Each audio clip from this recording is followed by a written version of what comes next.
នេះជាអាហារសុខភាពបងប្អូនអាចយកជាមួយនឹងបន្លែអញ្ចឹងគឺយើងយកបន្លែ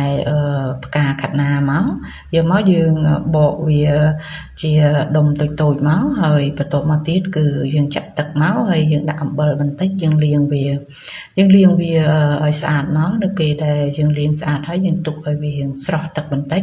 នៅពេលដែលស្រស់ទឹកហើយគឺយើងដាក់ខ្ទះមកគឺយើងដាក់វាឆាបន្តិចទៅយើងដាក់ប្រេងហើយយើងចាក់បន្លែយើងចូលទៅយើងឆាវាឲ្យទន់បន្លែបន្តិចមកនៅពេលបន្លែយើងឆ្អិនហើយគឺបានយើងយកអំបិលក្លុករបស់យើងយកមកគឺយើងរោយពីលើមកហើយបានយើងឆាវាឲ្យចូលជាតិគ្នាបន្តិចមកនៅពេលដែលចូលជាតិគ្នាហើយបានយើងយកទឹកខ្ទឹមហើយជាមួយនឹងខ្ទឹមក្រហមយកមកគឺយើងដាក់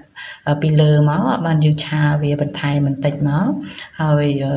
រួចហើយបានយើងអាចដួសដាក់ចានទៅតែប៉ុណ្្នឹងគឺរួចរាល់ហើយយើងអាចយកទៅញ៉ាំបានហើយយើងអាចញ៉ាំលេងក៏បាន